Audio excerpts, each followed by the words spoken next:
wasn't able to do this.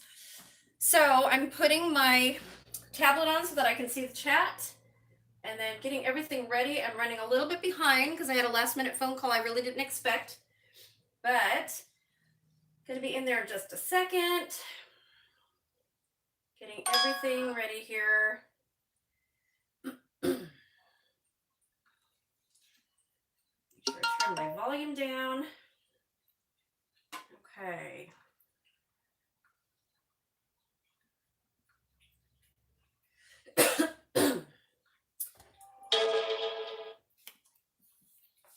Okay. Just general. Hi, you guys. Just general. We just had an earthquake here a couple minutes ago, so I was running a little bit late too. But I also had a phone call. I haven't gotten the magnitude of the earthquake. It's probably like a 2 something, but I think it was like right here. Because it was just rumbling and it was kind of awesome. But yeah, so that delayed me just a little bit. I'm fine. It's California. I'm used to earthquakes. Not a big deal for me. And it was really tiny, whatever it was. But I think it was centered here because it was kind of not jolting, but I heard the rumbling really, really loud.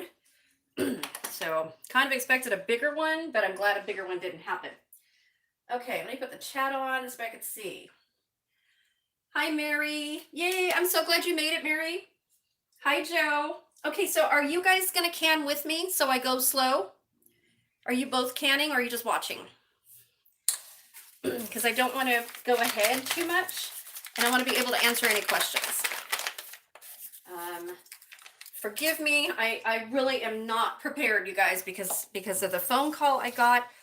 Kind of bad news a little bit. Just a friend of mine has to have surgery, really, really close friend of mine. Kind of unexpected. So I'm just getting ready. I will tell you, I have my canner, my water bath canner. Okay, that's cool. So I'll just go at my regular pace, and if people come in, then I, will take any questions or whatever.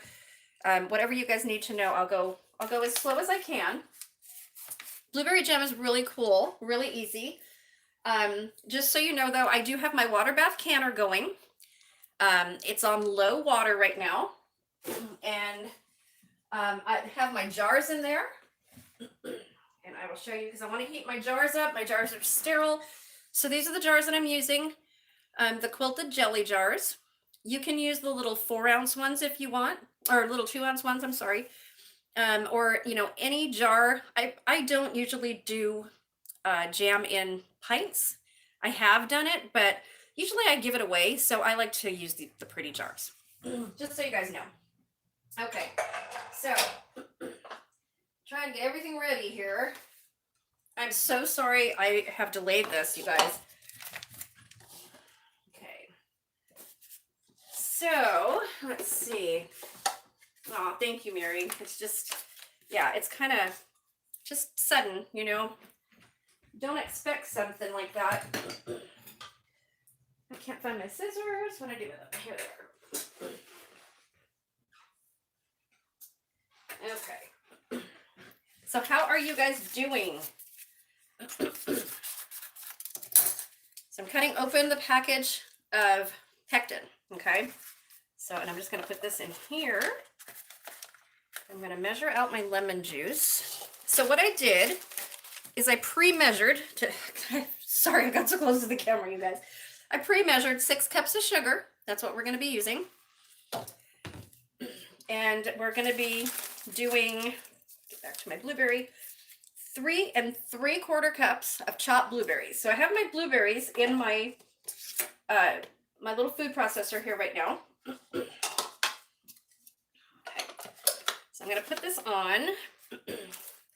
Let's see, we need 1/4 cup of fresh lemon juice. That's what I was after. Lemon juice. Oh, and of course my asthma's acting up. Just not been a great start to a great day yet. So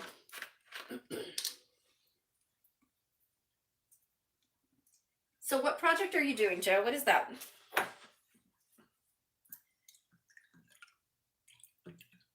Okay, measuring out a 1/4 cup of lemon juice. Hello, Tracy. Welcome. All the way from Canada. What part of BC?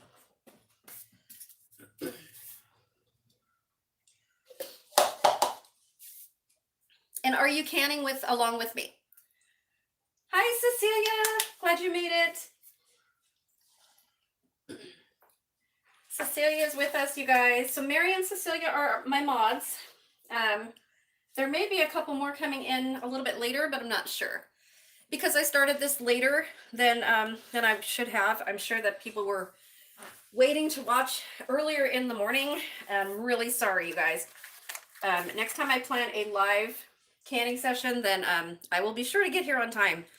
I had so much trouble with my phone yesterday. It just kept stopping. My app stopped working. I guess I need to go to Verizon. I don't know. Okay, so 1/4 cup of lemon juice right there. Got the 6 cups of sugar right here. We have our pectin right here. I bet it's still really cold in BC, right? Is it really cold there? I'm here by the beach in Ventura County, California, and today it's probably going to be about 68 to 70, I think.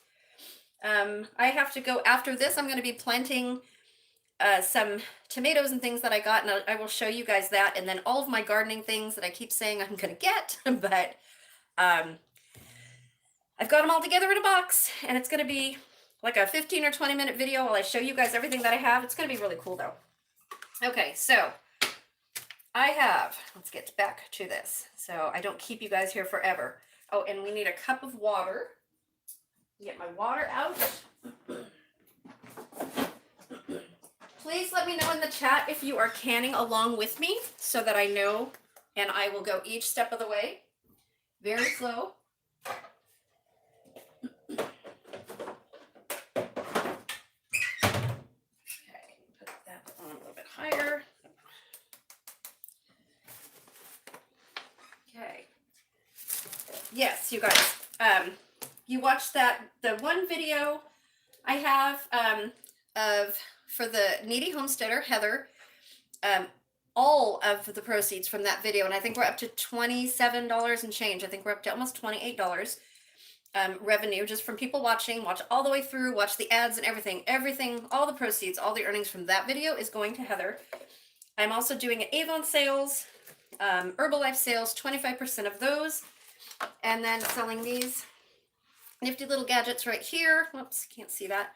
These are my canning debubblers that have the Canning Nana on it, and then my new logo is right there. And these are for sale as well. And there's going to be a surprise if you guys are canning along with me. I want to see your jam, and you're going to get something special. So let me know if you're canning, if you're going to do this along with me. Or if you do it afterwards, it's fine. As long as you send me a picture. And if you do that, you're going to be getting one of these, a free debubbler. And they will be going out tomorrow. Okay.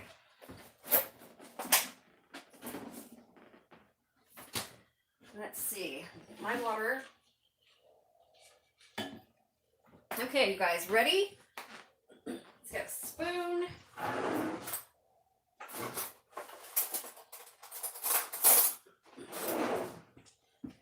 I am usually so well organized. This morning just totally threw me off. So, okay, let's see. So these are berries that I bought at the store. These are not fresh berries that I picked, and they're not berries that are local. These are just berries that I got from my local Vons, which is Kroger, and they were on sale 18 ounces for $2.88, I think it was. And around this time every year they go on sale like that. So I usually do blueberry jam maybe once or twice, and then lots of strawberry jam, which I haven't done in, I think, 2 years. I have no strawberry jam whatsoever in my cupboards at all. And we grow local strawberries here. I can get all kinds of different strawberries. And I will be doing strawberry plants as well. So it's very cool. We have all kinds of local produce here. It's very, very neat.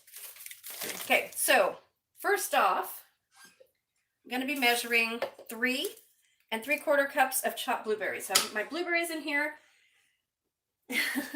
Not today, Joe. I will be doing strawberry though. I know I have no strawberry, and that's like strawberry and raspberry are my favorite jams. I love blueberry too. Okay, it's going to get just a little bit noisy for a second. Please forgive the sound.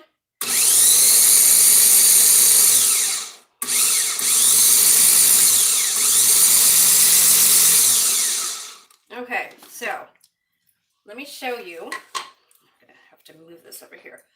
So I like a coarse strawberry jam. So I'm not doing jelly. So I'm going to leave pieces of blueberries in this, okay? So the first few times I grind up the strawberry or the blueberries, I'm going to do it a coarser grind until I get enough berries. If I run out of berries, which I don't think I will right now, then I usually make it a little bit more watery. I will grind it up a little bit more, but I like a thick jam. So that's what we're going to be doing. So we need 3 3/4 cups. Okay, so more people came in. Is anybody doing this along with me? Please let me know. I don't want to go too far ahead, or if you miss something, I will go back. Once I get to cooking this, I can't really do that though.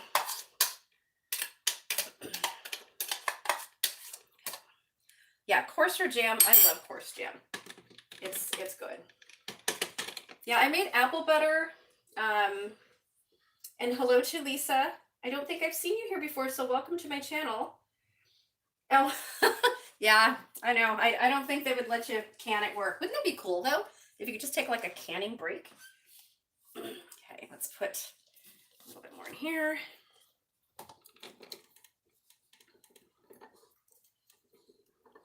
So I'm filling this up to the top.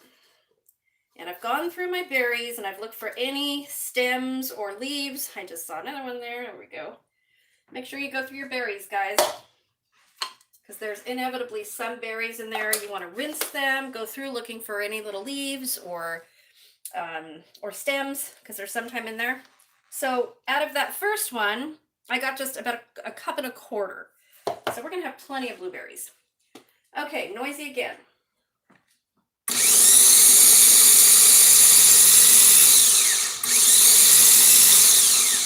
It's okay, Noah. Okay. I might just use all of these berries, make it nice and thick. Oh, well, I guess not, because this is going to be 3 cups right here. Oops. No, almost 3 cups. So each batch in the food in the, oh gosh, I can't even think, you guys. I'm so sorry.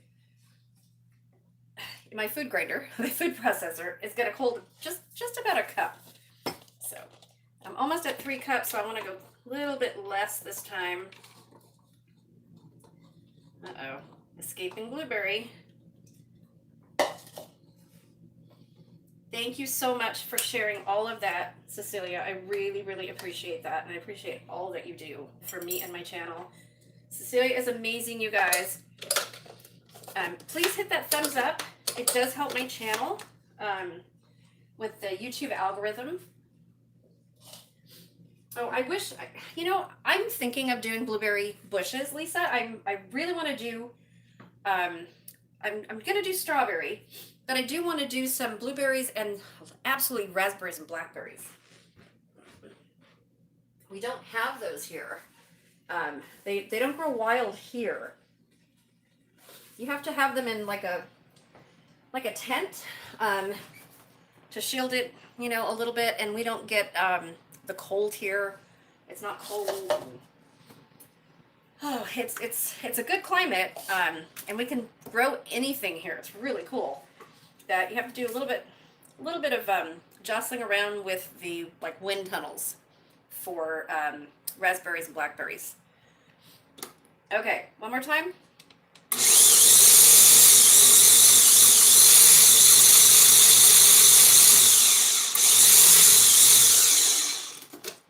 Okay. Let's see what this gets us.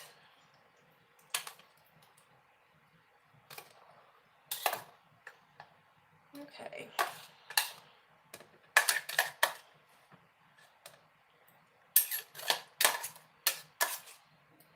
Just gonna empty this just a tad over, just a little teeny bit. No, it's too much over. Three and 3/4 cups. So let me put some of that in here. There we go. Okay. Okay, let me wash these out.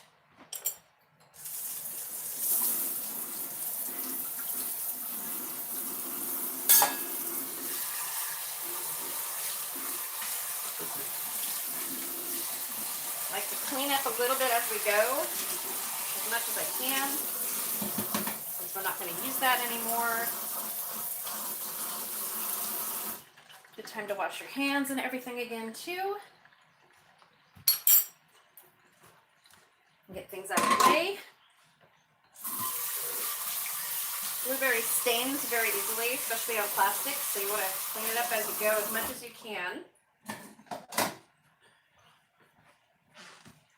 Okay, so I'm going to put this aside. This is the rest of my blueberries. And we'll do something else with that. Let's unplug this. Put this away. Get it out of the way here. Okay. So let's see. Joe is going to grow strawberries. Yeah, strawberries are amazing. Oh, wild blackberries and wild raspberries. Oh my goodness, Lisa. So yeah, my sister lives in Oregon, and there are wild blackberries and wild raspberries up there. So I love going in there, going up there during August when they're in bloom. We've picked 5 to 10 pounds and brought them home, and we drive up there. So on the way home, we eat half of them, which is really bad, I know, but you know, what can you do? Okay, so I'm going to move you guys over here to the stove. We're going to start cooking. I got to figure out how to plug my phone in over here. Okay. So I'm going to move everything. So before I do that, I'm going by the pectin recipe right here, and it's also in this book, the Complete Guide to Home Canning, which is like the canning Bible, you guys. This is awesome. If you don't have that one, I gave, I think, 2 of those away in my last giveaway. I know, right? Yeah, you have to eat them. You can't have them in the car and not eat them. Okay, so once again, we have 3 3/4 cups of chopped blueberries.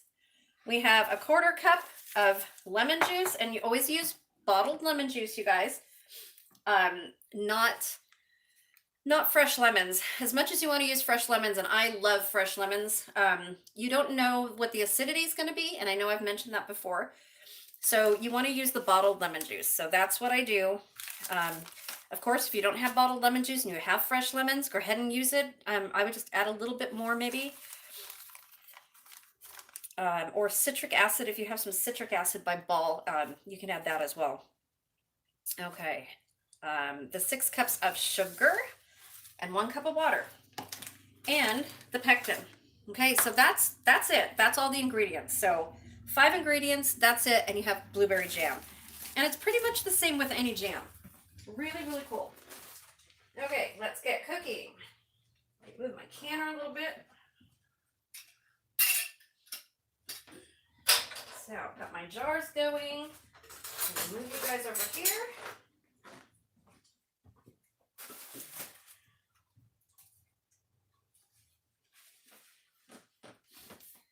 Okay, let's move the camera. I've unplugged it. Oops, and I will adjust it. Hold on. Okay. Okay. Can you guys see that? Of course, I have to move this one too so I can see. Okay. Yes? Everybody can see what I'm going to do in here? Okay, so we're going to be going by the directions, and I'm going to read them out for anybody who's coming in later or re-watching this. You want to measure the exact amount of fruit. So we have our 6 cups, 3 3/4 cups, sorry. And we're going to be putting that in the pan, in the stock pot here. My spoon.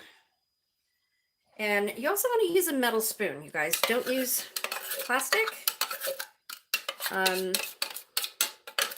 wooden spoons. I know some people like to use the wooden spoons, but for me, they don't get clean enough and can harbor bacteria, and just don't like that. It just, no. No. Okay. So you guys can see that. Let's see if I can zoom in a little bit. Nope, can't.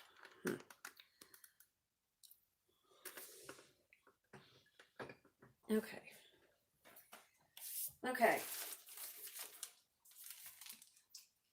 So we have, it says to measure the exact amount of sugar into a separate bowl. And then we're going to pour the pectin right over the jam, or the blueberries, not jam yet.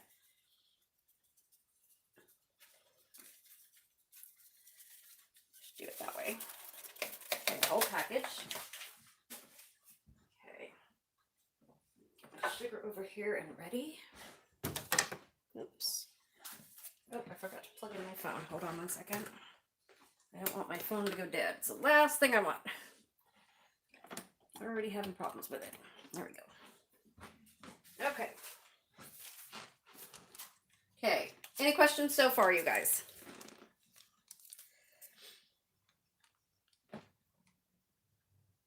Okay, we're also going to be putting in a tablespoon of butter. Why do we put in a tablespoon of butter? Does anybody know? You know what it does to jam? And you can do this with any jam at all. Get off my spoon.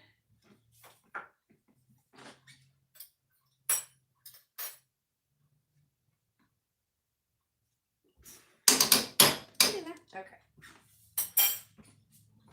Yes, the foam. Lisa got it. Okay, so let me turn this on.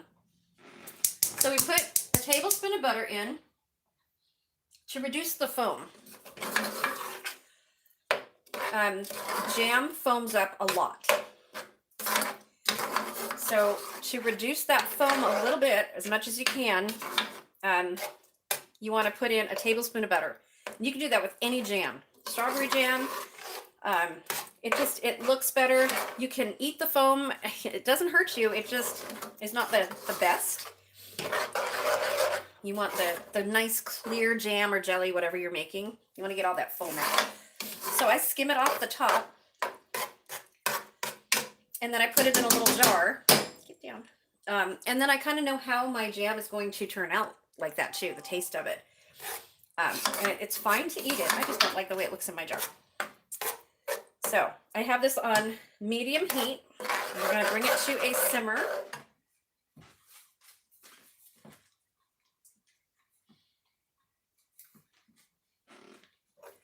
Mix it all in there. Make it a rolling boil for 1 minute.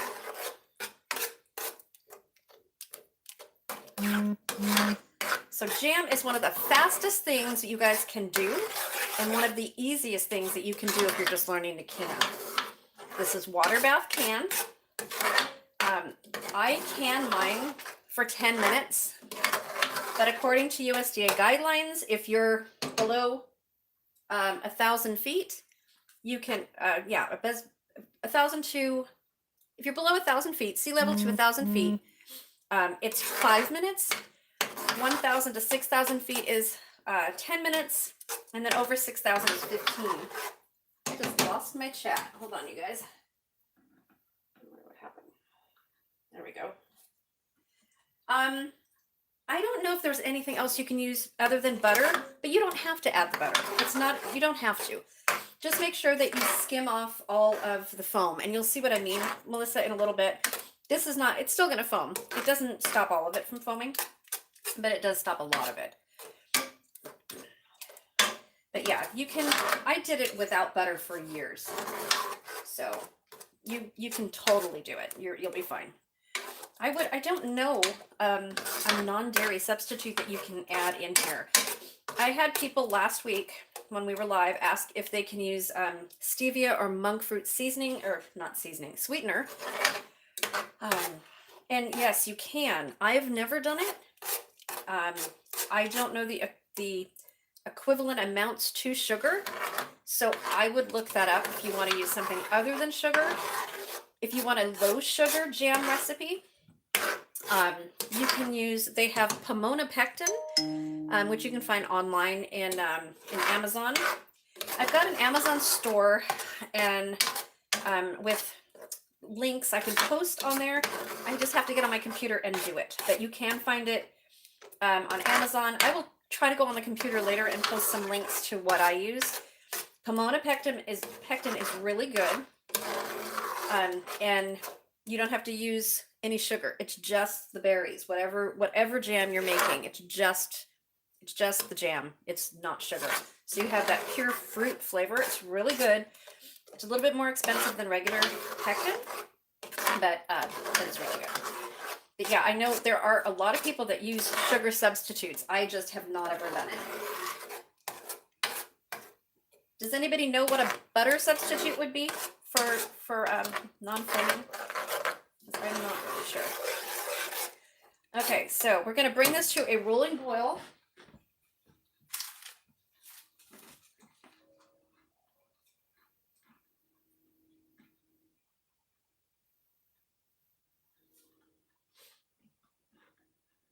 Okay.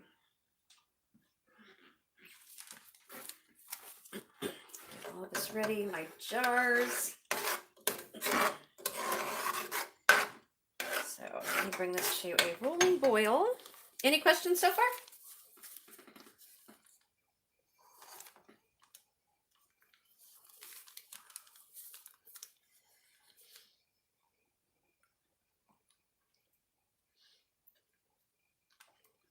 My water is getting hot on my canner. Make sure you got your canner water going. As soon as this comes to, so we're going to add the sugar, and I added a little bit at a time. But as soon as you do that, and as soon as you add the sugar, you bring it to a rolling boil again for 4 minutes. So once that's done, you want to ladle it into your jars as quickly as you can, and you want to put it in hot jars, okay? So you want hot jam in hot jars. So I have my jars sitting in water right here. All these right here, they're in my water, and they're hot. So this is coming to a boil.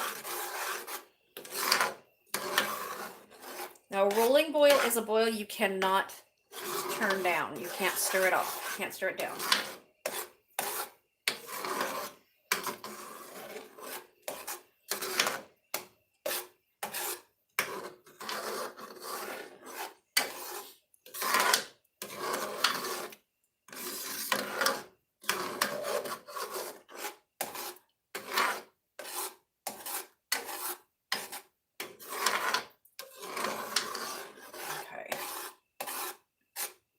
Come on.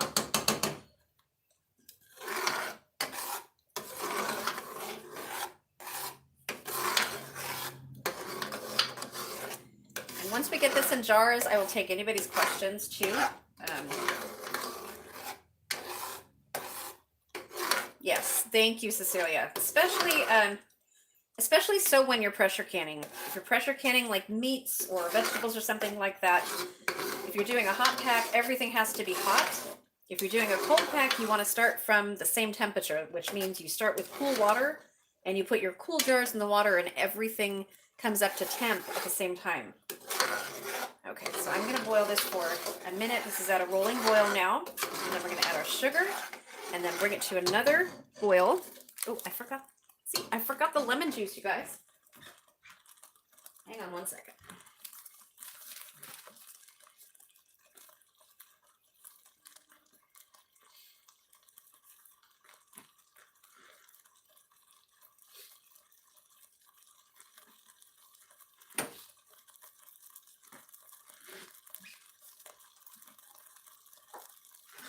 So I'm going to add my water, because I forgot the water,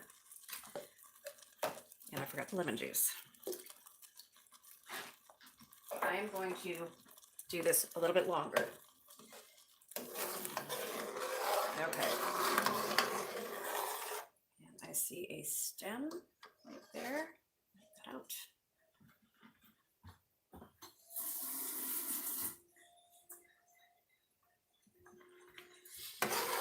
So I forgot about the lemon juice and the water because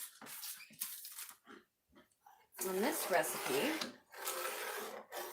it tells you you need it. Let's see. But it doesn't tell you when to add it. So, and I'm reading the recipe so I do it right for you guys. So you want to put your blueberries in there and your pectin. Stir it, make sure everything is stirred in there and together. And then add your water and lemon juice. And then bring it to a boil, rolling boil.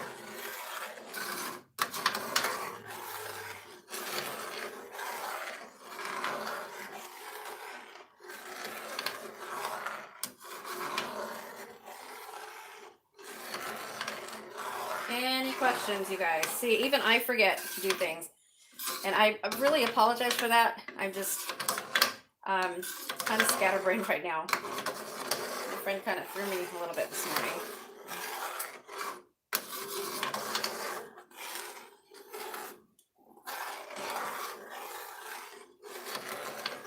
Yeah, see, I'm reading this. Okay, it does. I just missed it. Stir in lemon juice and water if listed in recipe. See, I totally missed it. And I've made jam hundreds of times. That's how, not all here I am, but hopefully that will be the only thing I forget. Sorry about that, you guys. But no harm done. You can add it just like I've added it and just bring it to a rolling boil before you add the sugar and you're fine.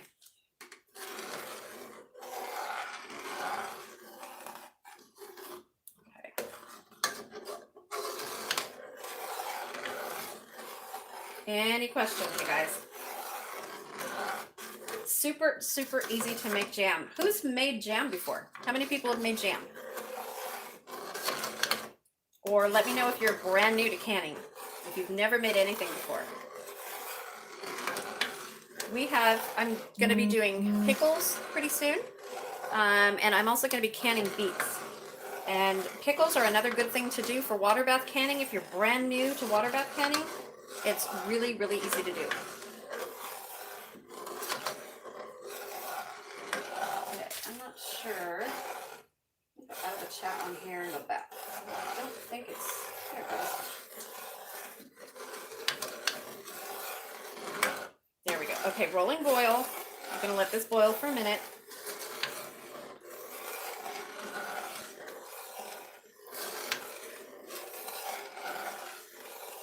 Okay. Oops, put that right there.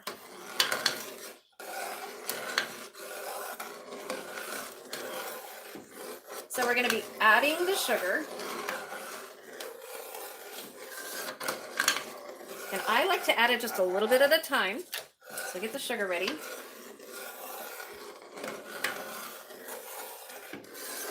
Okay. Rolling boil. Okay, so I'm going to be adding the sugar a little bit at a time. All 6 cups. I know that seems like a lot of sugar, and it is, but this jam turns out delicious, you guys. So I mix in the jam as I go, make sure that all of it is incorporated as I go before I add more in. That's just the way I do it. You don't have to do it that way. You can add all your sugar and then mix it in. I like doing this. I started doing this when I started doing my lemon curd and my orange curd. It makes sure that all of the sugar is mixed in really, really well.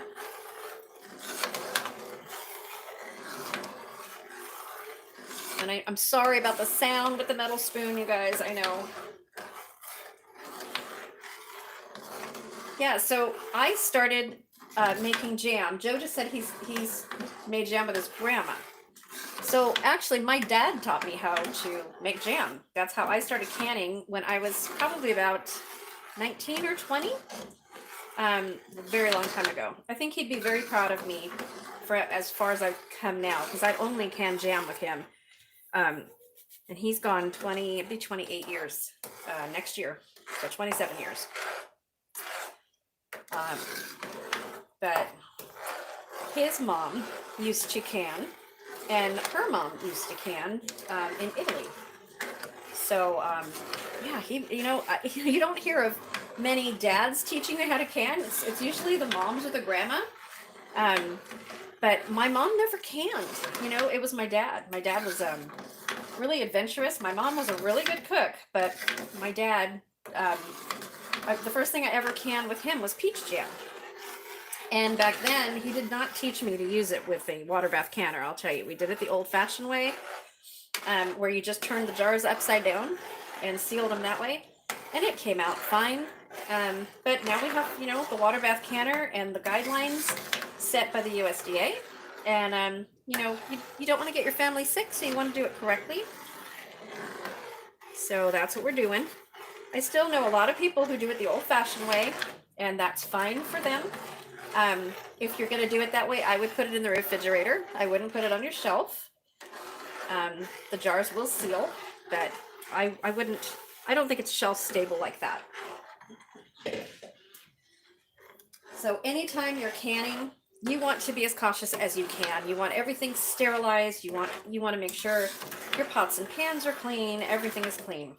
Very, very important. Very important. Okay. So all of the sugar is in there. Can you guys see that color? That looks amazing. Let's see. I don't know if you can see that. Looks really, really good. It's such a deep, dark purple. It's really nice, really nice. Okay, so I got sugar in there. See, that's why we do that. See that right there? You guys see that? There's a lump of sugar. So that's why I add a little bit at a time, make sure it's all incorporated well. I'm gonna get all those lumps of sugar out because you don't want those in your jam. And you can use a whisk if you'd like as well. Okay. Yeah, there's freezer jam, and on the box of pectin, there is recipes. There are recipes for freezer jam as well. Just like my curds, I make lemon curd and orange curd and lime curd.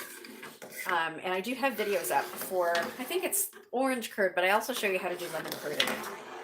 Or I might have both. I don't know. I'll be doing a lemon curd pretty soon. But there is one up, probably 3 years ago or so. But in that, I do can it, and that is something that I sell.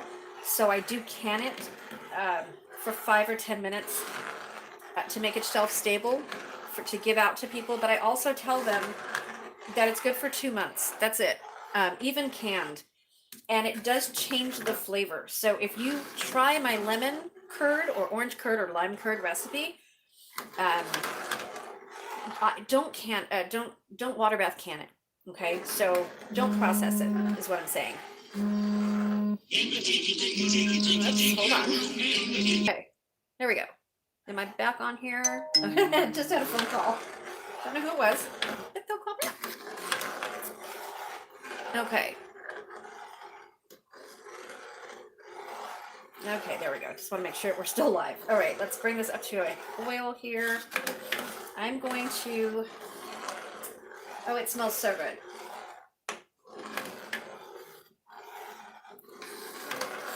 Yeah, so the lemon curds, like I was saying, you don't want to process it. You just want to make it, put it in jars, and then put it in your refrigerator. Processing it, for me, changes the flavor too much. It tastes almost like a baby food type flavor, you know, like that vanilla custard. What is it? Vanilla custard pudding, baby food, or something like that. It has that processed flavor, and I just don't like it. So I have people that have bakeries and things that order the lemon curd from me for baking with, and I don't process it. They use it right that day. They don't like it processed either. That's fresh lemon curd that they use, which is really cool. Use it back a little bit. Okay, so you guys can see it's this nice deep flavor. I did say flavor. Yes, I did say flavor. I meant nice deep color. Okay. I need to slow down a little bit. I'm trying to get this done for you guys. Okay, so it is rolling boil. I'm going to put the timer on 4 minutes. And I'm going to start it. And you want to adjust your heat, so you don't want it boiling over. And you'll see in just a second some of the foam that's going to come up to the top. Let me get this ready.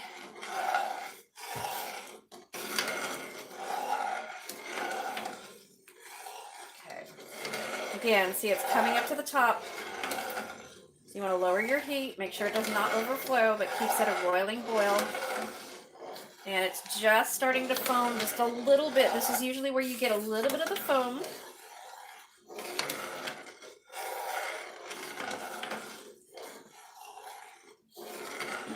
Thank you, Cecilia. Yeah.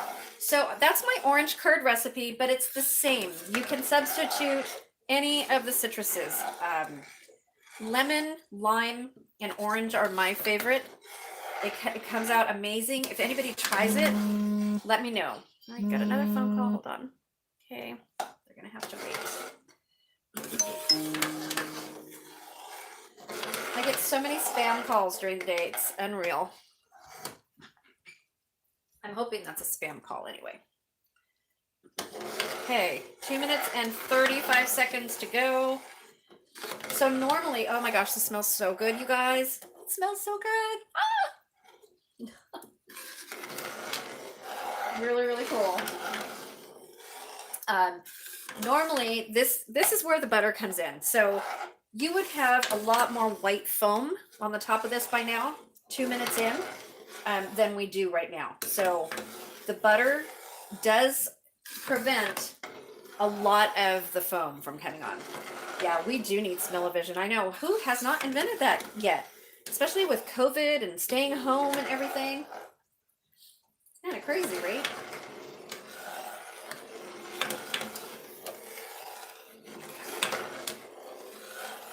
Yeah, this looks amazing. And there's not a lot of foam at all. This is... Oh, it smells so good. Turn it up a little bit more. Okay, just want you guys to see that. Now, it doesn't look like it's going to jam up, jelly up, but it will.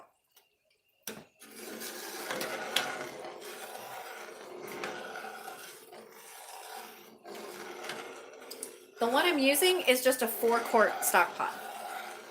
This is just 4 quarts.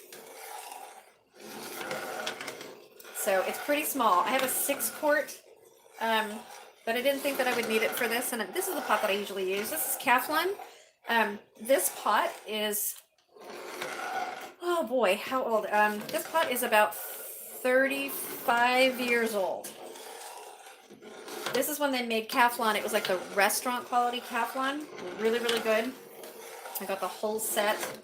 It is amazing, and I still use it. It's one of my favorite sets to use, but I do have a brand new Cuisinart set that we haven't even opened. So I am thinking, let's see, I'm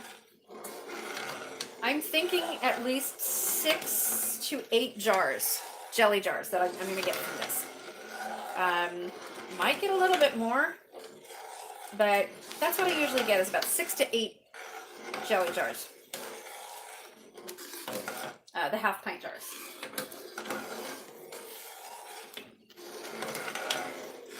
Okay, so 9 seconds, and look at, I don't have any foam, you guys. I mean, barely. Now, strawberry jam is the one that gives you a lot of foam. Okay, so let's push cancel. Okay.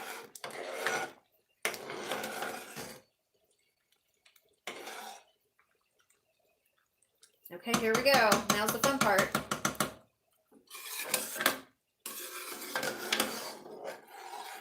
That looks really good. Okay. I'm just going to let it go for just another couple seconds while I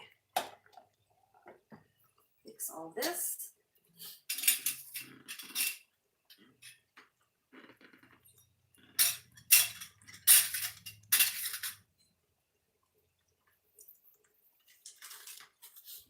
going to turn it off. Get all of my jars ready here. Okay, any questions so far?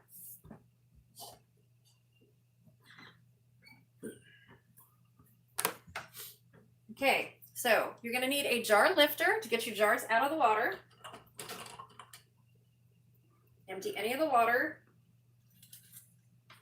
Some of my jars fell over, other ones didn't. So what you want to do, I'm going to have to move you over here. Let's see, how am I going to do this? Let me move it over here, hold on.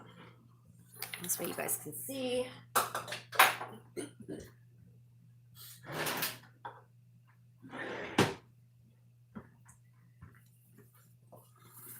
Okay, put that here. Okay, I will put a couple jars over here. Make sure your jars are still hot.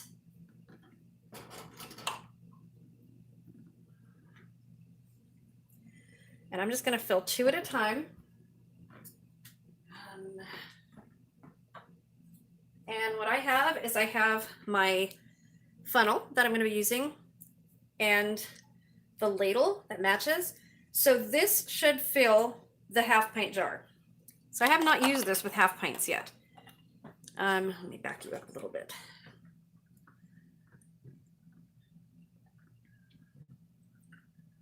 Okay, I think you guys can see that. So I don't have any foam, which is, I have a little teeny bit.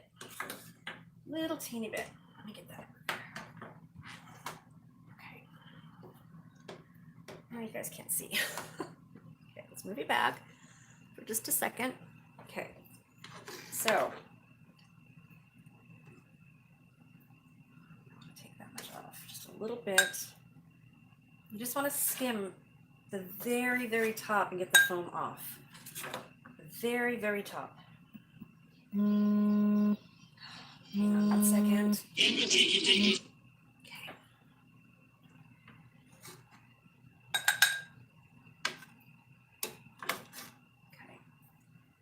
I think that's pretty good. So this is already jamming up. If you guys can see that, it's already pretty thick. So what I'm going to do, let's move it back again. I need to get these in there. I'm going to be ladling the jam into the jar. And you want to do a 1/2 inch of headspace. I didn't fill that all the way up. A little bit more. Like I said, I'm going to be doing 2 jars at a time. Be very careful. This is super hot. So I've taught my granddaughters how to do jam. They can along with me. And when they do this, this is the part that I do because it's so hot. Okay. So I'm going to put this, this is the good part about this. It's got like a little holder on it. So I'm going to get my vinegar.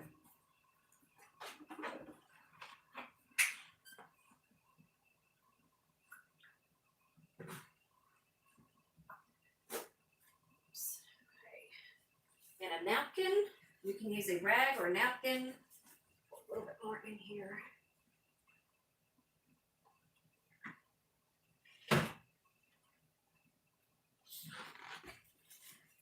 You want to dip this in your vinegar. Actually, let me put it on top of there. And you just want to go around the lip, get any jelly off.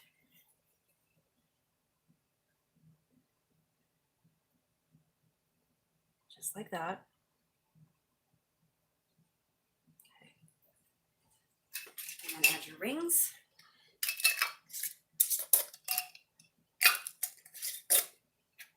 Finger tight. Okay, I'm going to get the rest of my jars out.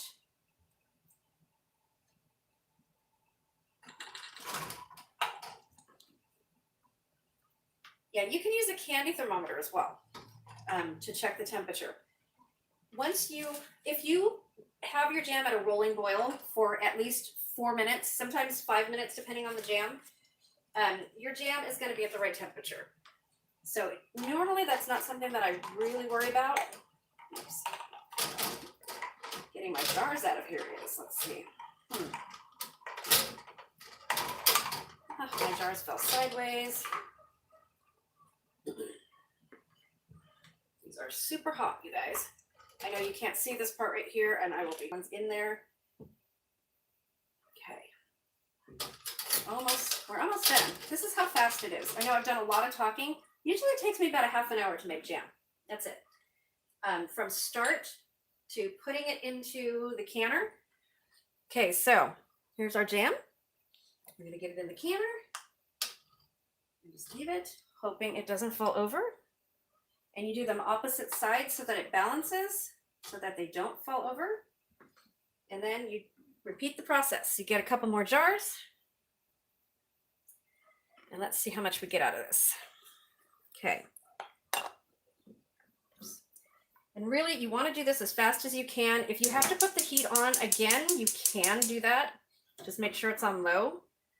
Just so you stir it up a little bit. Make sure that you get all that foam out of the way. And we'll deal with the foam in a little bit later. When it gets down to the nitty-gritty here.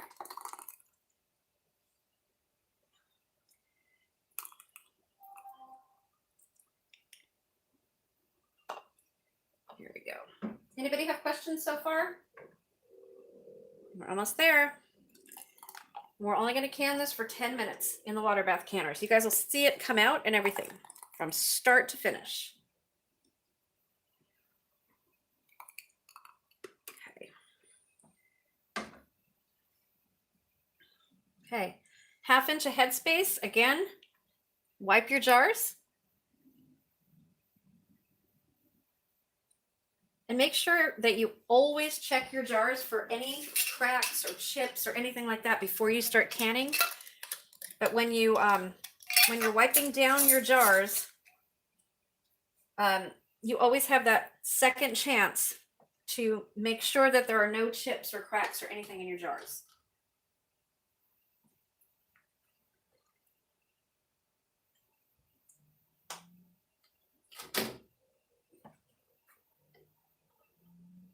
Try to get them all to stand up. Try to move these over here. Ouch, hot. Okay. Turn this off again. So I'm trying to get this in here as fast as I can because I don't want any more foam to build up.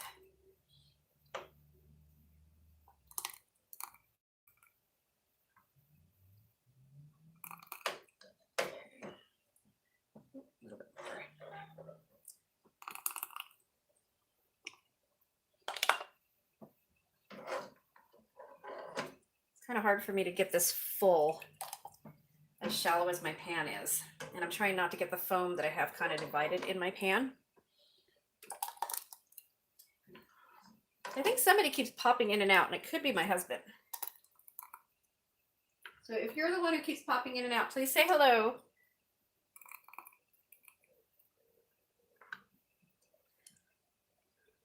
Okay.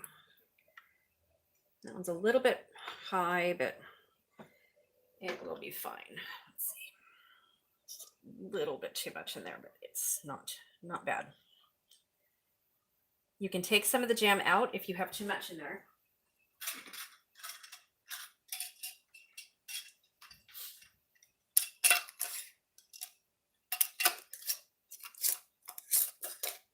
Okay. Ooh, those are hot. My goodness. Okay, so I have, that's 5, and that's 6.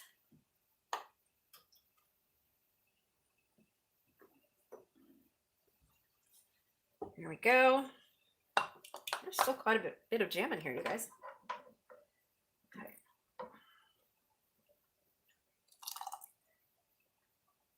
Okay, I'm going to move this over here. And where is my, okay, I don't know what I did with my, there it is. Okay, I'm going to start doing it this way a little bit.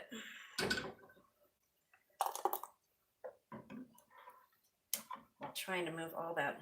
Oh, got some foam in there. Trying not to get all the foam in there.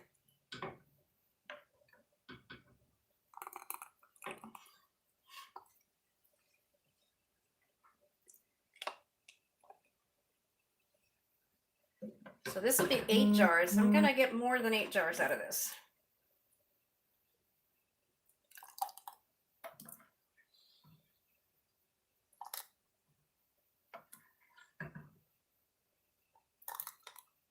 Okay. Turn that so I can see it. Okay. So these are jars 7 and 8.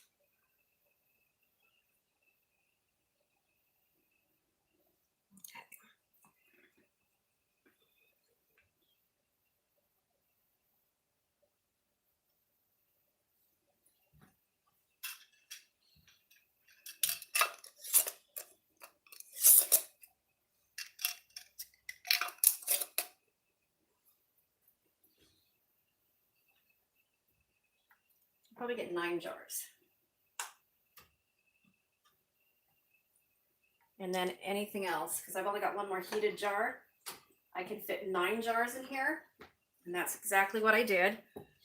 So anything else will be going into a jar and straight into my refrigerator after it cools.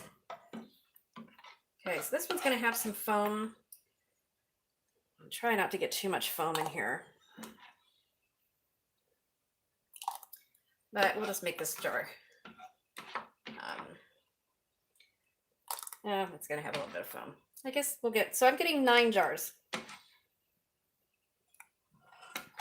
Just almost exactly 9 jars, you guys. Actually, it's going to be exactly 9 jars. So I said 6 to 8. And usually I get a little bit more out of the jars than what it says. A little teeny bit more in there. We're just going to leave it like that. Oops, a little teeny bit more. There we go. Okay, so I'm going to take this, see if I can carry it.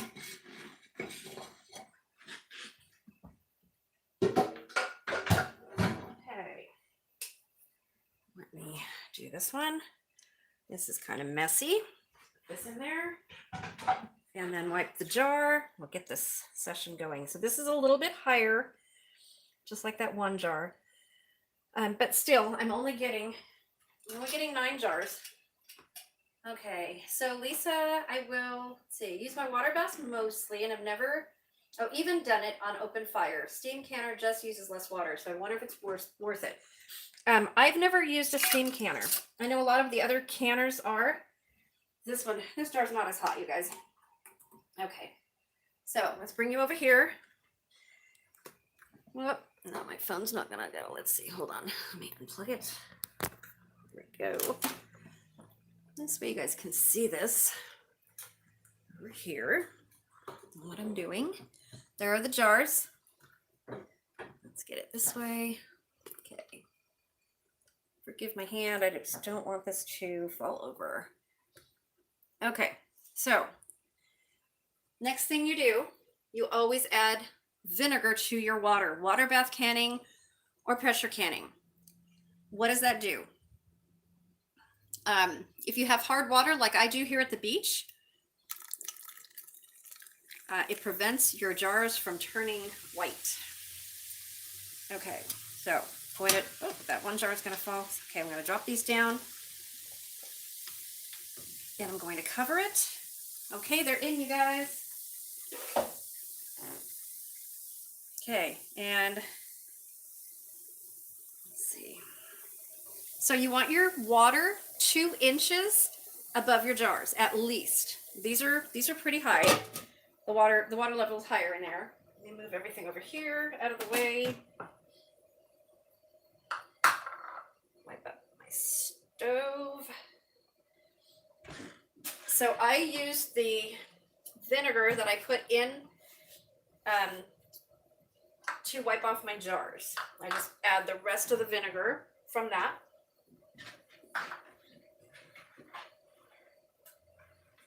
And I use vinegar with 5% acidity. Okay, so I'm gonna move you guys back.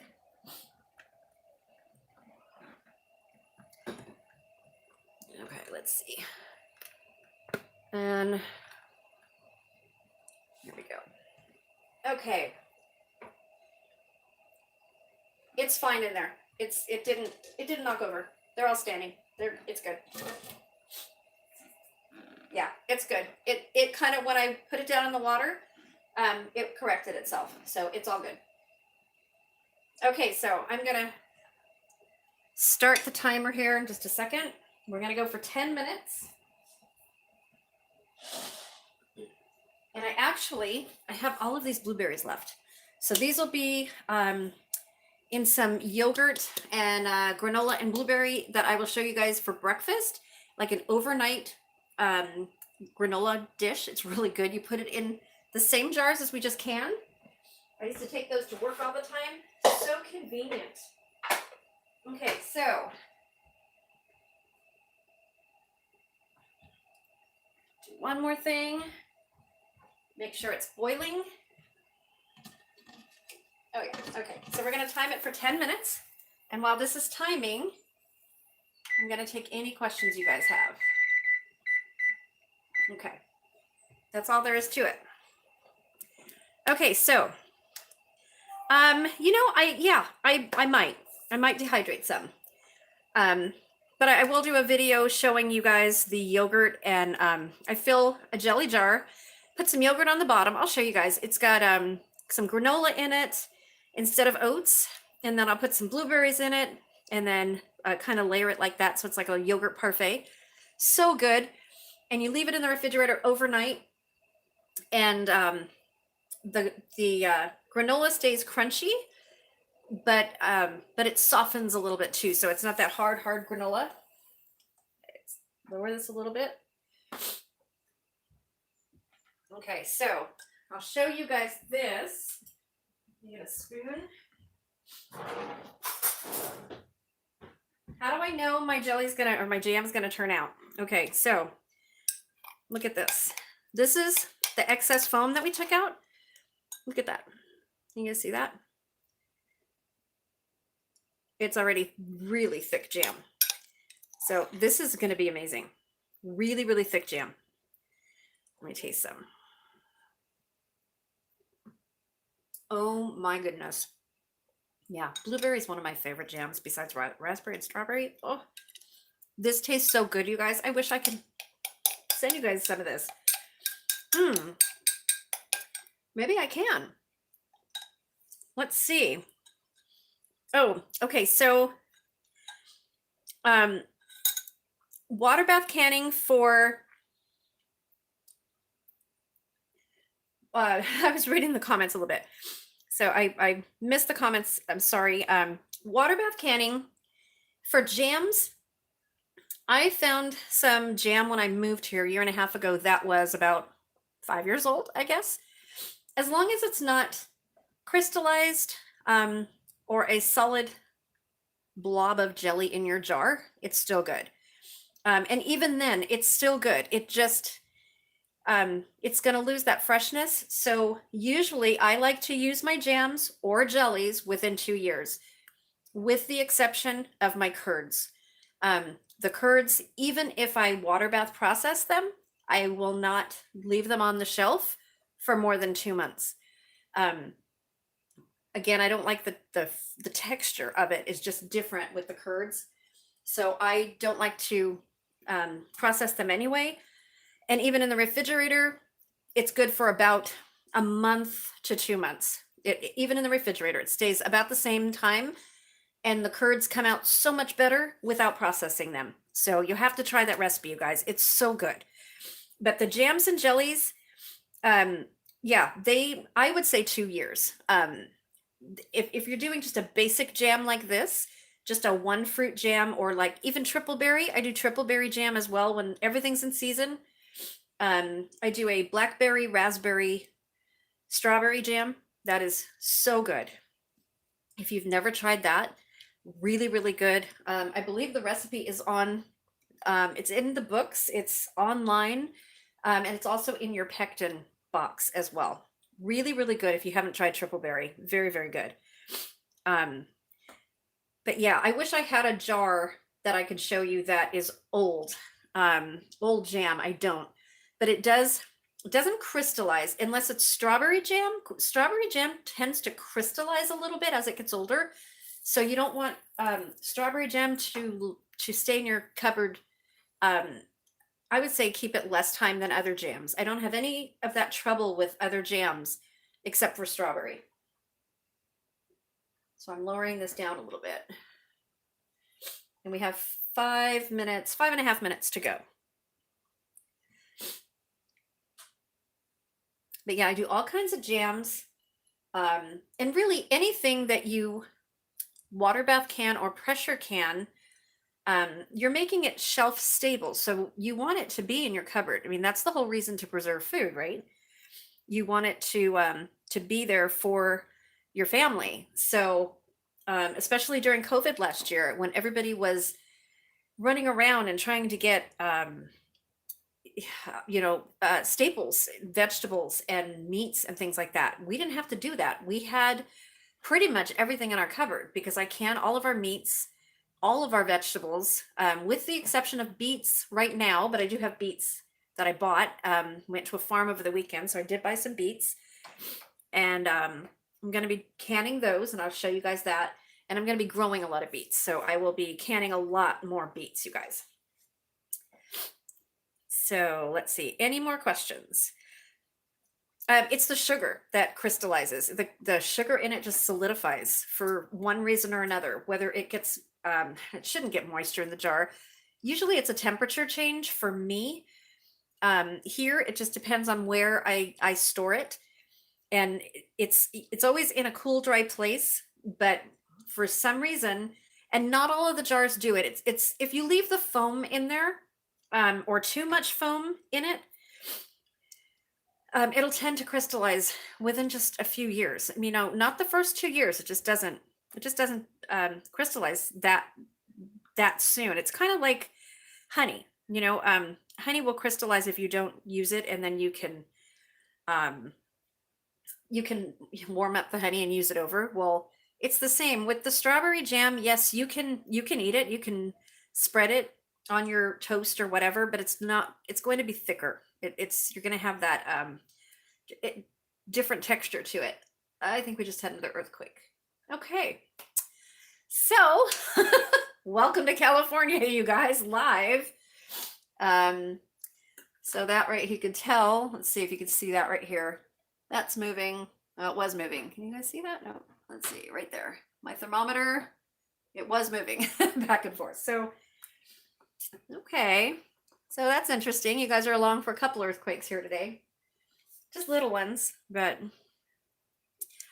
I have never used raw sugar, and I don't believe you can use brown sugar with jams. I would have to look that up. I've never used that. I would think you can use raw sugar, not in the coarse raw sugar, you know what I mean? Because I love raw sugar too. Not in the, you'd really have to grind it to get it not coarse, you know, really, really fine. And then I'm sure you can use it. Brown sugar, I don't think so. No, brown sugar has molasses in it. So that'd be adding an extra flavor to it. I don't think you want to put molasses in your strawberry jam or your blueberry jam or anything like that. So I wouldn't use brown sugar, no. Okay, let me move my jam over here. Get a little bit of my mess out of the way. I'm going to be taking that jam out pretty soon. Going to be moving you guys over again once I take them out.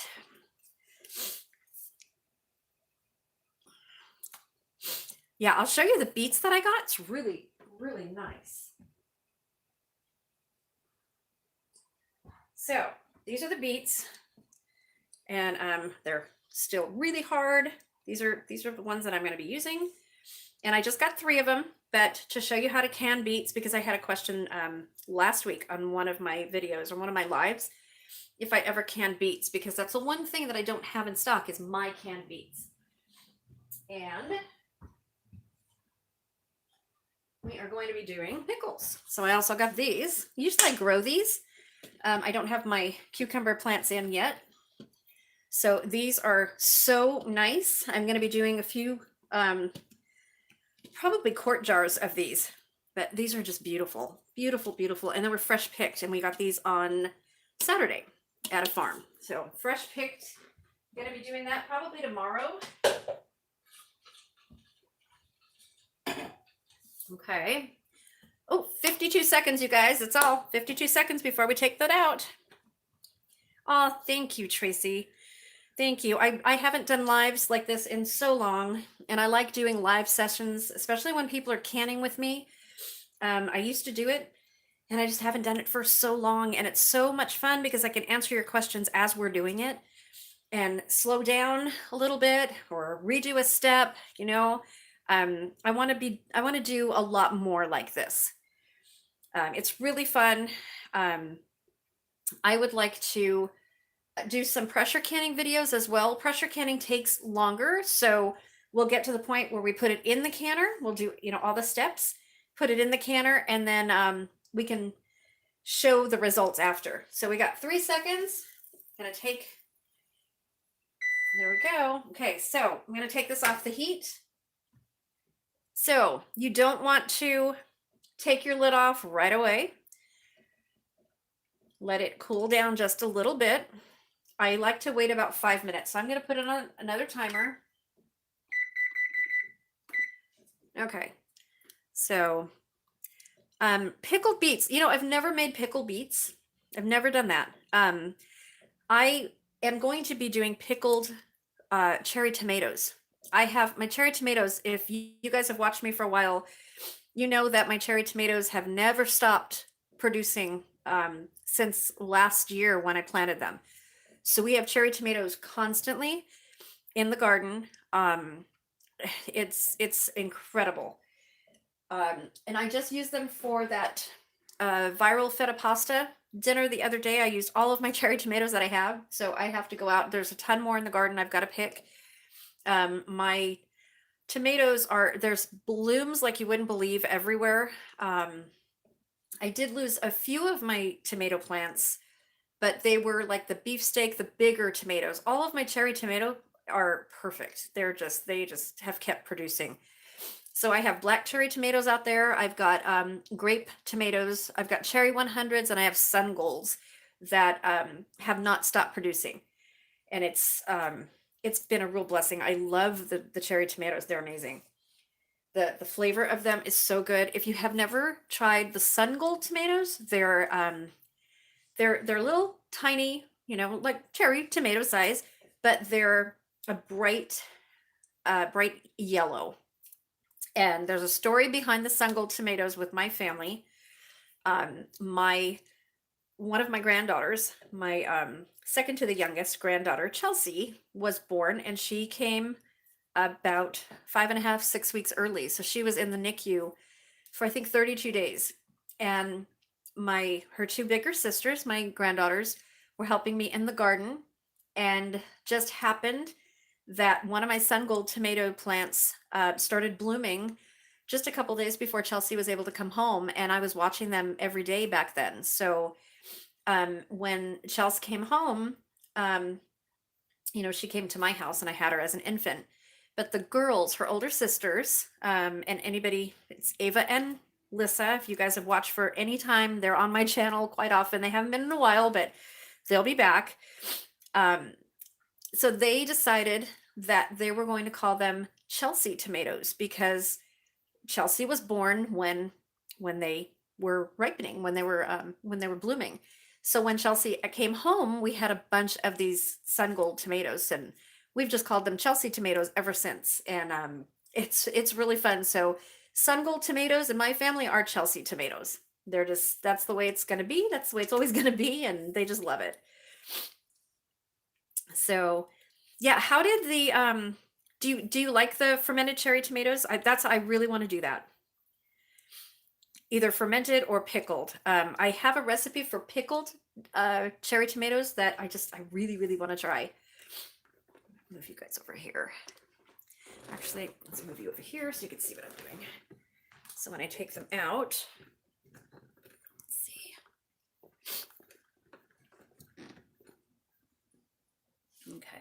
So I have this all set up a little bit here. So on my counter, I always put a, like either a small bath mat or a towel down. I have granite countertops, and granite is cold. You don't want to put your hot jars on a cold counter. Um, After all your work, you're going to get some cracked jars, and we don't want that.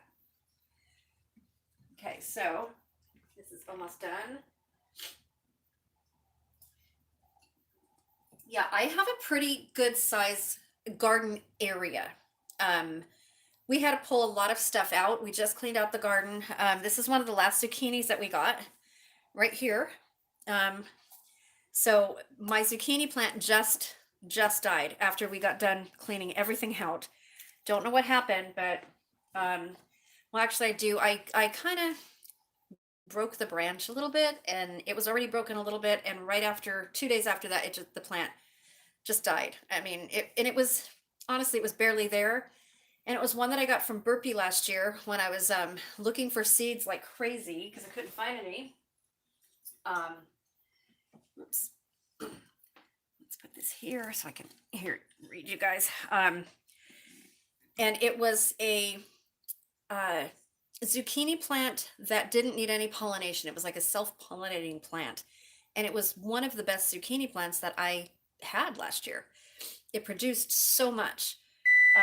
So this year I'm going to be doing 8-ball zucchini, which I absolutely love. So I'm going to be taking this off just a little bit. Oh, hang on one second. There we go. Okay, I'm just airing it out just a little bit. I'm really, really cautious about this with my jars, you guys. Okay, so that there. Let me get my other pot holder here. I'm going to try to take these out without burning my hands. There we go. Okay, so here we go. Put this here. Let's see. Yeah, I have like a canning. Well, it's kind of like a little soft mat, and it's got some. Let's take these out first. It's like a beach themed, so it's really, really cool. Here we go, you guys. Look at that. Fresh blueberry jam. So you should be able to hear the popping when these pop, because they're going to pop soon.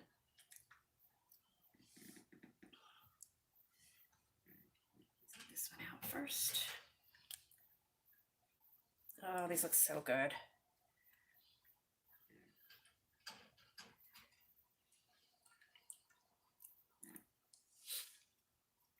So I can tomato sauce. I'm Italian, and I do homemade spaghetti sauce, or what you would call spaghetti sauce. We call it gravy, or homemade marinara sauce. And I'm going to be doing that. I'm going to be doing that a different way. Usually I use my own tomatoes, which we go and pick every Labor Day, about 200 to 250 pounds, and then I can tomatoes, whole Romas. I am planting Roma tomatoes and San Marzano this year, but I have some San Marzano whole tomatoes in a jar imported from Italy that I'm going to be using to make sauce real soon, and I'm going to be doing a canning session of that. Okay, let me get the camera back on these so you guys can see what they look like. Oh, they're popping. Okay, let's see if I can lower this down a little bit. You guys can see them much better. There we go.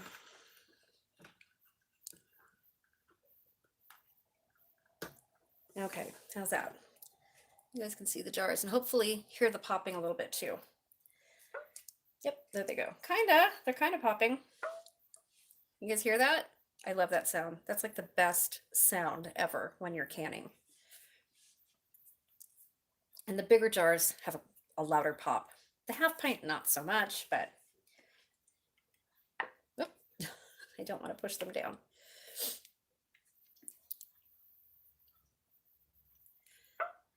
Yes, you can. You can add, I add basil to my canned tomatoes. Yeah, you can add whatever you want. Just don't add sage because sage and bay leaves make it bitter. So those are the two things that I would leave out. But other than that, um, yeah, you could put whatever you want into your sauce. Um, if you add, if you're going to add things like I do, if you're doing a meat sauce, you have to pressure can it. If you're doing just canned tomatoes, you can you can water bath can it. So, and even some tomato sauces, depending on what you put in it, if you add things, herbs are fine if you add it to your tomato sauce and you can water bath can it. But if you're adding any kind of like some sauces in Italy are made with carrots, celery, and onions first. You add garlic. It's like a bolognese sauce. It has meat in it and things. Somebody's at my door.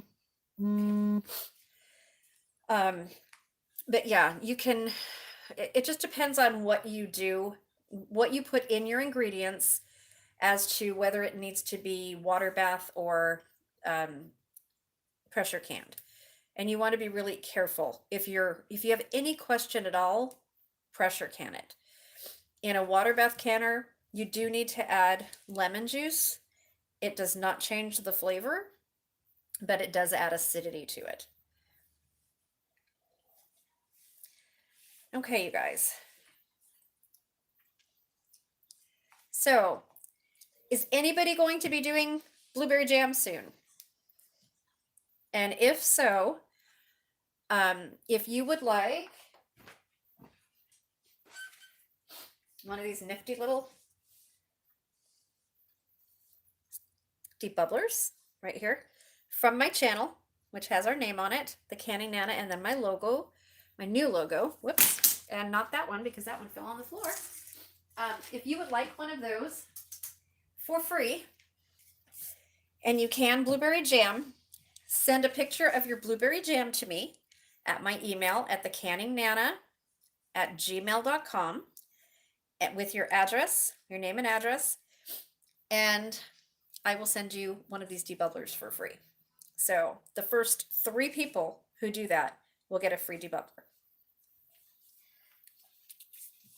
Any questions, you guys? Because I think I'm going to end the live chat and go do some gardening things, and I will bring you guys along for those videos as well.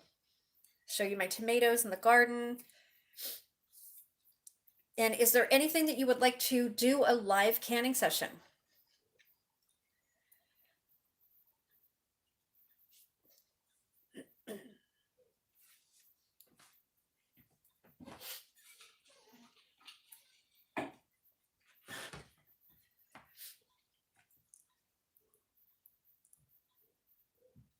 Lemongrass calendula, yeah. That would be good.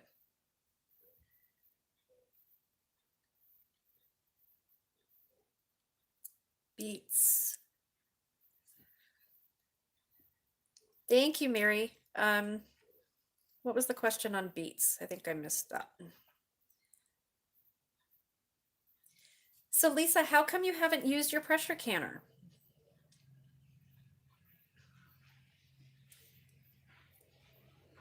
So Tracy, bacon is something I need to learn how to can. I've watched a lot of people do it. I've told my husband about it. He's not thrilled, but I think we should have bacon on the shelf. I've heard it comes out very, very good. I've wanted to buy Yoder's canned bacon for a long time, and it's like $30 a can, but it has a lot of bacon in it. Just to see the taste of it. I've never tried it and I've never had it. So my husband is he's one that just, we buy bacon, we freeze it. He likes to make his own bacon and stuff. So, but I think that's something I'd like to have on the shelf as well, is bacon. I think because we go through a lot of bacon. Yeah, I think so. So as long and as well as butter. So I don't know if you guys saw that video that I did. Oh gosh, probably 2 months ago, maybe now. I went to Aldi and just happened upon, they had a bunch of extra butter. So instead of the normal 2.29 or 2.39 that they sell it for a pound of butter, you know, the 4 squares, the whole thing, salted and unsalted, they had it for 85 cents. So I had fun with that one. I think I got 15 pounds of butter. So we have some butter frozen. I have not canned it. Canning, they don't recommend canning it. That's kind of considered being, you know, doing a rebel canning. But hey, I have a little rebel in me too. So yeah, I really want to try the the butter. I would like to either that or just make ghee out of it. And my husband said that that's really easy. Yes, I have canned breakfast sausage. The links. I have done the links. And I also can hot dogs. There's a hot dog video link too. A video. So the breakfast sausage links that I did were turkey sausage, and they came out fine. They were really good. That video is ancient on my channel. Probably going back at least 3 years. So I have had my channel, I think in July, either June or July, it will be 4 years. So yeah, you know, I've grown with canning. I do dehydrating. There's a lot of older dehydrating videos that I have. And back then, when I first started, I had 3 of the round Ronco dehydrators that I used. And it took a long time. Now I have an Excalibur, and so I can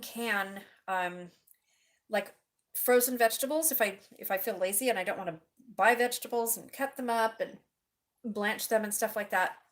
You could buy a pound of frozen corn, put it in the Excalibur on a tray, set the temperature, set the time for maybe 6 hours, and you've got dehydrated corn. I mean, it's amazing. It doesn't um, it doesn't seem to matter what the humidity is here because we always have not a high humidity, but we're always at about 40 or 50% humidity here. But we have very cool weather as well. It's not hot here because we're at the beach. So um, yeah, I love dehydrating. And Lisa, yes, okay, so I have a two burner, the big propane camp stove that's like waist high. Is that the one that you're talking about? We go camping once a year for Thanksgiving. Usually, we haven't in a couple years now. Um, but we bring that with us, of course. We have a whole camping kitchen, and that's part of it. And we go with relatives, and we all split the dinners and, you know, the breakfast and the lunches and everything.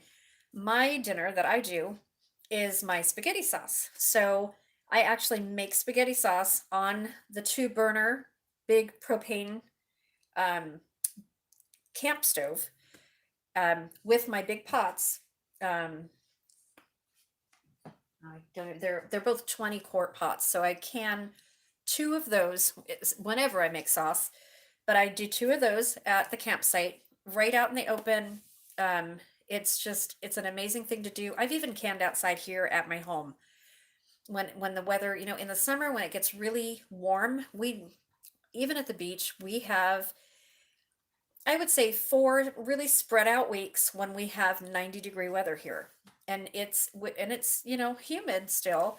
Unless we have Santa Ana winds, then it's not, but it gets hot and we have no air conditioning here. Um, you know, why have air conditioning when you live at the beach, right? So nobody has air conditioning here at all. So we will can outside because it just gets too hot in my kitchen to can inside, or um, you know, unless it's like a short canning session like this. Yeah, I prefer to can outside. It's just beautiful. Let's see. Yes, so okay, so the tomatoes.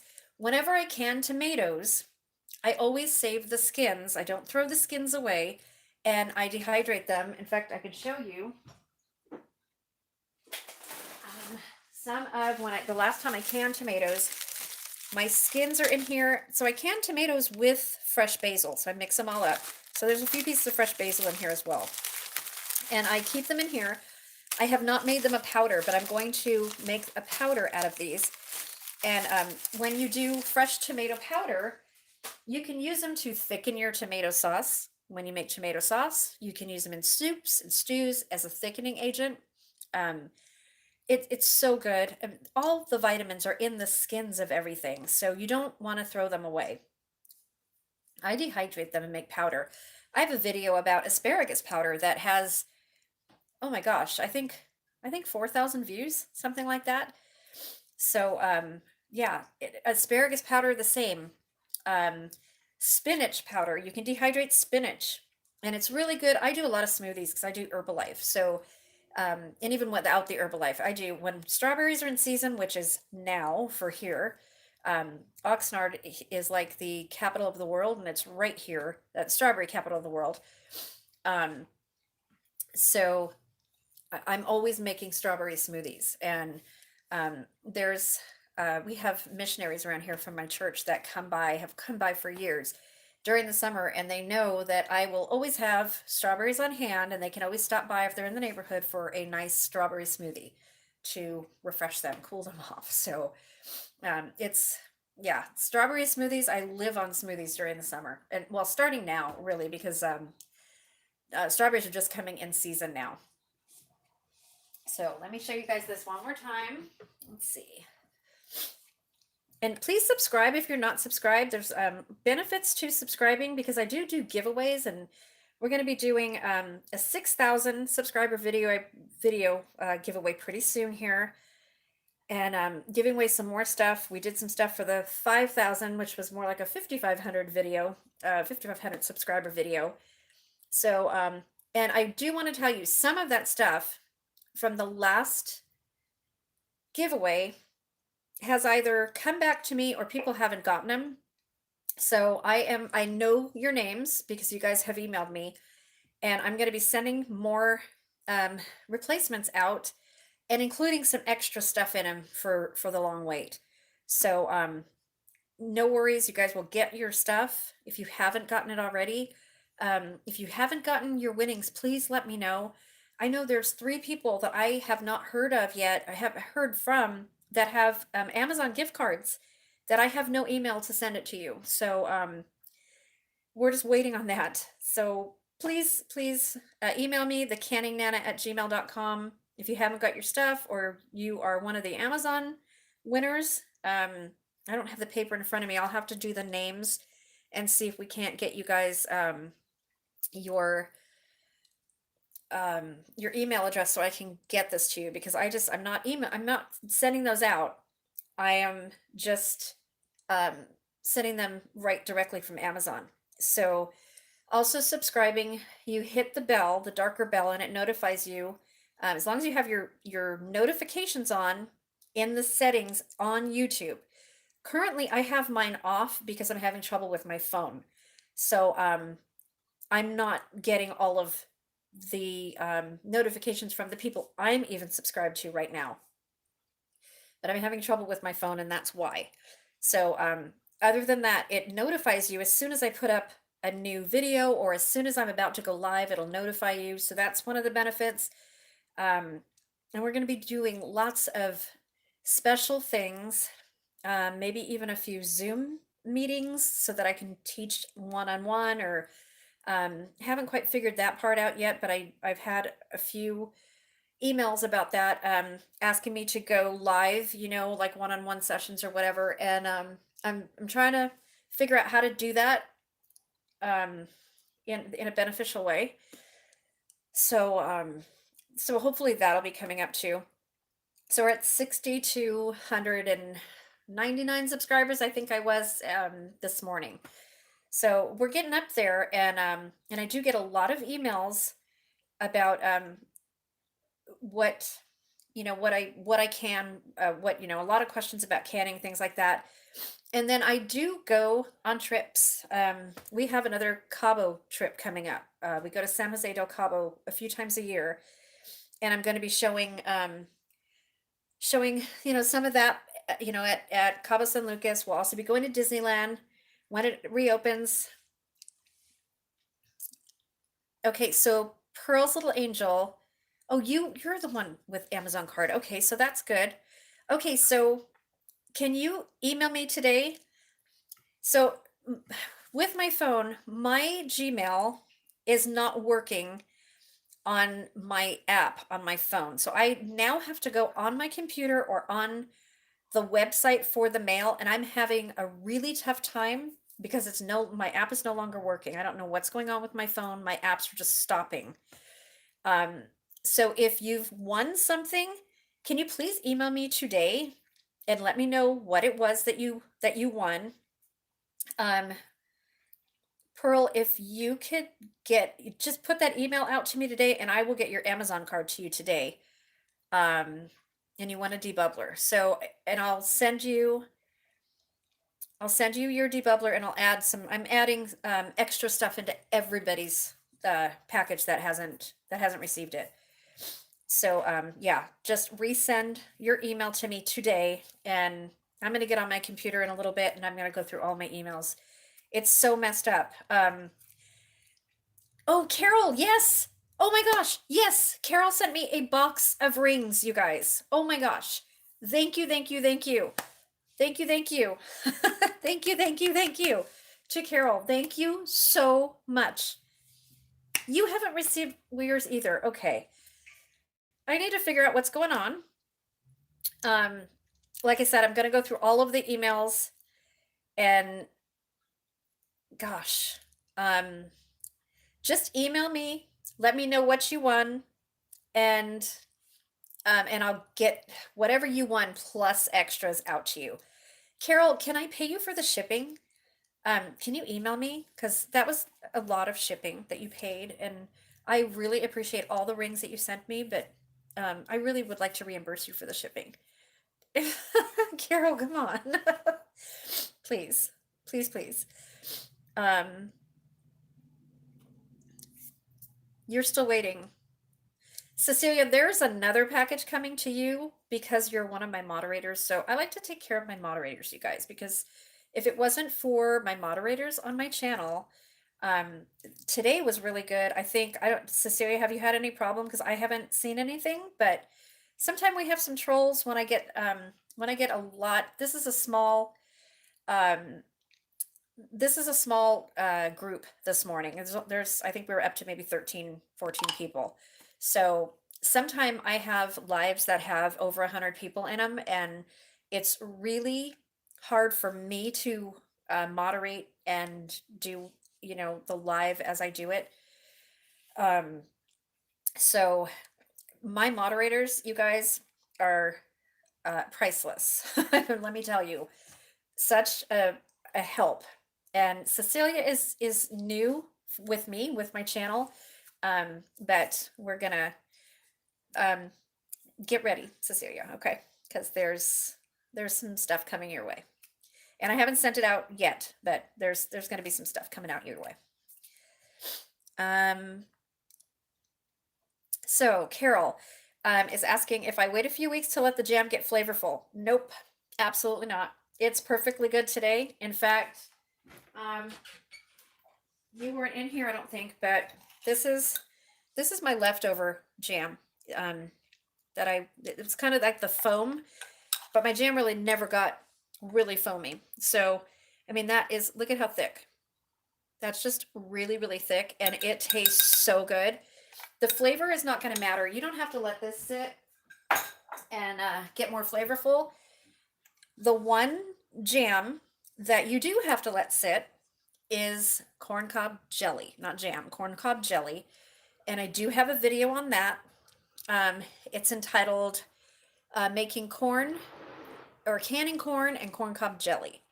And that too is about 2 or 3 years old. So I'm going to be doing it again. Yes, I did put butter in it. You can watch the whole video once it loads and it's up. You can rewind it. Um, yeah, the corn cob jelly is amazing. It is absolutely amazing. That's another thing that I sell. The only things that I sell here locally are my lemon curd or any of my curds and the corn cob jelly. And the reason is because nobody makes those things. Um, the More people are making curds now, but not many people have heard of the corn cob jelly. So yeah, it comes out really good. So I've got corn cob jelly. Um, Gosh, let me see. Oh, I do have one. Hold on. Okay, so this jar, let's see. This jar is corn cob jelly. Okay, this jar is 4 years old, and it is darker at the top, and it's darker all throughout. What this does, this tastes like honey, and when you first make it, it's more of this lighter color at the bottom right here, and it's kind of watery. This one was out in my garage, so it's not a thick jam, but let's see if I have another one over there. This is a little bit watery. So what I do is I put it in the refrigerator just to firm it up just a little bit, and it is amazing. If you like honey, you will love corn cob jelly, and you won't believe how easy it is. Corn cob jelly, it's not like corn syrup. It's not sweet like that, Joe, but it's more flavorful than corn syrup. No, it's got a very, very unique flavor. The longer it sits, the better it gets. The flavors just intensify through the months, through the years. So this is one that when I make it, I don't open it right away. You can, and it's really good, but the longer you let it sit, the better. Let me show you another one that's harder here. It's more firm. Yeah, so this is how this is from another batch. This one is about 3 years old, and this one is a lot firmer. You can see the jelly texture of it. You can see that. This one's much more firm. So maybe when corn is in season, in a couple months, when I can get a bunch of corn, because that's another thing I buy is about 100 ears of corn a year, from a local farm. It's all organic and everything. And I will buy it, and I make corn, I can corn out of it, and then I use the corn cobs to make the jelly. So there's no waste, and you're getting another product out of your corn cobs. Corn is so versatile, you guys. If you make tamales, you get the husk and use dry the husks and make the husk, use it for tamales. People use the hair inside for something, and I don't remember offhand for what, but there is no waste in a corn cob at all. It's amazing. It's just amazing what how versatile corn is. It's really cool. So yeah. So when I make corn cob jelly, I will have some jars that I will ship out. We'll do a giveaway, and I'll give away some of the corn cob jelly, and then you guys can let it sit. I'll just do 2-ounce jars because those are easier to ship. Yeah, I think that would be easier. So yeah, I'll be doing a giveaway for that. Maybe, oh, we will probably be at like 7,000. Maybe we'll do that for my 7,000 subscriber video. But as I was saying, so I do travel. We are going to be doing some amusement parks. There's some amusement park things on my channel. It's one of the things that we love to do is go to amusement parks. We'll be going to Magic Mountain on April 1st. It opens to members only. We're pass holders there. Like I said, we'll be going to Disneyland, but I think we're going to Cabo when Disneyland is going to be open, of course. Not that I think I'm going to get tickets for opening day, though I can hope, but I'm going to try to get tickets as soon as they open the tickets, because we're legacy pass holders there. We just went to a taste of Universal, which was amazing. We haven't been to Universal Studios in over 10 years. and we're real close to everything. So Magic Mountain, Six Flags Magic Mountain is like 40 minutes away. Universal Studios Hollywood is maybe 45 minutes away, opposite direction, kind of. Um, and then Disneyland, it takes us about an hour, a little over an hour to get there, I guess. Same with Knott's Berry Farm. We haven't been there since our kids were itty bitty, like 5 to 7 years old, our younger kids. So we've never been there on our own, just me and my husband. So that's one of the places we want to go to. And another place that we haven't been together is SeaWorld or the San Diego Zoo. I brought the kids to the San Diego Zoo, but my husband had to work. So we've never been there together. So that's somewhere that we're gonna go. And then, like I said, Cabo, we own a timeshare in Cancun and Cabo San Lucas, or San Jose del Cabo. Don't really care for Cabo San Lucas. It's just too built up for me. Although we'll be going there and walking around this trip. We went there in September, and then we went again in November for Thanksgiving. We brought some friends with us. We had a great time. And in November, December, we stayed for 10 days, which was absolutely amazing. This trip, I think he scheduled it. We just bought our tickets yesterday. In fact, and I think it's 9 or 10 days that we're staying. I'm not sure. Um, and then we were supposed to go to Cabo or Cancun this year. We had Cancun scheduled for last March. March 28th is our wedding anniversary. So, yes, when I travel, I take you guys along. Wherever I go, I try to make videos and share everything. So COVID hit last year, and we weren't able to go to Cancun. And it's the first year that we weren't able to travel on our anniversary in many years. So we were home. You'll see on my videos, I've got Hawaii videos in Cancun and Cabo, San Jose del Cabo, La Paz, Todos Santos. We love to travel everywhere. In fact, I'm learning Spanish. I speak French, but I was fluent in French in high school, after high school, and I can understand most Italian, but not quite. So I've been learning Spanish for like the last year, and I'm learning Hebrew and Arabic. I just added to my repertoire of languages. I love to learn languages. So um, now I forgot what I was saying. Instead of the languages, sorry you guys. Yeah, so Cancun last year was canceled. So instead of going to Cancun when everything kind of opened up a little bit last September, we went to Cabo. We hadn't been to Cabo in, I think, 10 years.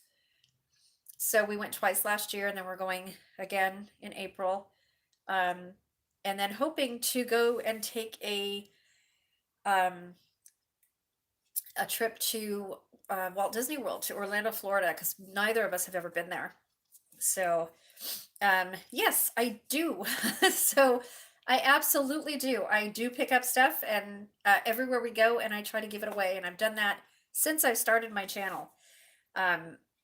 Some of the videos in the beginning, I don't think are up anymore for whatever reason. I don't know what happened to some of my original videos. When the YouTube editor went away, the old YouTube editor, I lost a lot of my videos. For one reason or another. And then when I went to delete some off of my phone or my computer, they deleted off of YouTube. So there's a lot of videos that I haven't done in 3 or 4 years that I need to redo because they're just no longer there, or I don't do them the same, or I don't care for them as much as I did before. There's a video, what I will and will not can, that what I will and will not can again, I should say. And then what I will and will not dehydrate again. I have 2 of those videos, and then a newer one that I did this past year, 2020. But the older ones both have, I think, 66,000 views, maybe a little bit more each. And those were some of the very first videos that I did collaborations with with Heather from the Needy Homesteader, and Linda from Linda's Pantry, and a lot of other YouTube channels, canning, homesteading channels that kind of took me in under their wing, especially Heather. That's why, you guys, she's so um she's on my heart to just give. She means a lot to me. She is one of the reasons that I started my channel. She's been an inspiration to me. She's encouraged me. She's welcomed me to her collaborations and just kind of welcomed me in when I was really just starting my channel. So I just want to give back to her, and that's why I'm doing all these videos, giving back to Heather, because of what's happened to her, because she's given so much of herself and her family to us, and that's just one of the things that I want to be able to do to give back to her. I just think that's important. So anyway, so anybody else have any questions? Because I need to get off of here and get some other stuff done. So all of the jars, they're all sealed. So what I will do is I will wait 24 hours for these to cool off completely and then take the rings off. Please, if you're new to canning, make sure that you take your rings off and store them without the rings. Okay, you want to do that. Really, really important. You leave the rings on, your jars can unseal, and you will never know it, and they will just seal back up automatically. But once they unseal, it allows bacteria to get in there, and you may not have a safe jar to serve your family anymore. And you don't want to stack your jars either like that. Same thing can happen when it's like this. If you stack a jar on top like that, this bottom jar can come unsealed for whatever reason, whether it be heat or something knocks into it, anything, and then it'll reseal from the weight of the top jar, and you'll never know that it had already come undone unless you open that jar and there's mold in there, and or botulism, and some, you can't see botulism in your jars, so you want to be very, very careful. So that's something that I really, really stress is food safety. You want to be very, very careful. You're feeding your family with your food. That's why we can. I try to can about 80% of my family's food, and that's why we can, though, right? Is to make sure that we're taken care of, that we have a food storage, in case of disaster, in case of unemployment, in case you don't feel like cooking that night. You just grab a couple jars and put a chicken soup together, whatever your reason is. This is why we do it, and you're feeding your family, so be really careful. You're giving your jars away. Be really careful, you guys. That one video I did just a few weeks ago with all of those jars that I emptied out, somebody had given me a bunch of jars with food, and I don't know those people. I don't know how they canned the jars. I don't know how old the jars are. Some of the jars had like 2008, 2009 dates on them. I don't know how they were canned. If they were pressure canned, everything got dumped. And somebody had asked me how I washed them. I emptied the jars and I washed them the same way I do all of my other jars. I scrub them with soap and water, put them in my dishwasher, and I put it on sanitize cycle. If you don't have that, scrub and wash them. Boil your jars. If your dishwasher doesn't have a sanitization cycle on it, when I would put them in the dishwasher, and then also boil your jars. Yeah, the jars were they were horrible, but I'll tell you what. Let's see. I'll tell you what. This right here. Let's see if I can get this off. This right here is one of those jars. Okay, that's one of the jars that I emptied. Perfectly fine. And I'll tell you, some of these jars had, I can't even tell you what they were. I know it had onions in it, but I don't know what else it was. But that jar is perfectly fine. Crystal clear, sanitized, all good. And I store them with, I put brand new rings and lids just as if you bought them at the store. That's how I'm storing them. So I have a brand new lid on there. They're not very tight on there at all. So when I'm ready to use them, they're right there. And I have a ton of quart jars. In fact, I have a couple more boxes of those jars out in my garage still. And I have to, there's a bunch of corn. Maybe I will show you guys. You know what? I will. I will show you guys a corn jar. I don't know how old it is, but it's all brown on the top. So what not to do with your corn. Yeah, when you can corn, corn should last on your shelf for years. Um, Ball and Kerr recommend 18 months. Canners know that canned food has a shelf stability of a lot longer than that. But and corn, canning corn is something you need to be really careful of, and I'll go through all of that when we can corn, all the safeties of canning corn and why we do what we do when we can corn. It's a little bit, there's more of a process to canning corn than there is to a lot of other foods because it's so dense, and you have to keep it in for a while because you want it to cook all the way through. And when you don't follow all the directions, like this person didn't when they canned the corn, and I know that they didn't because I know the person, so it's all, yeah, the corn is all brown on the top. None of the jars are opened or anything, but they're probably edible. I've opened one of them. I have not eaten it, but I did open one. It smells like corn. It doesn't smell bad or anything, but personally, I wouldn't eat it. I want my food to look appetizing as well as taste appetizing. That's just me. In an emergency, sure. If I had nothing else to eat, yes, I would eat that food. If I was certain that it's fine, absolutely. As long as I know that they were good. But yeah, if you have, sometimes you can get jars on Facebook Marketplace or Craigslist or something like that, and sometimes the jars will have food in it. And when you can't find any jars anywhere else, or people are giving you jars, I have a friend of mine that's supposed to be bringing over a bunch of jars for me. I think sometime today, this afternoon or tomorrow morning. And I'm not sure if they have food in them or not, but I'll ask, I think they're just jars. I don't think they have food in them. And they're, taking up space. So,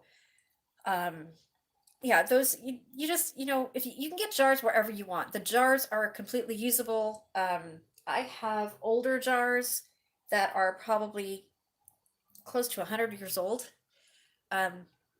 with the old tops and things on them. I have the old blue jars. Oh, excuse me.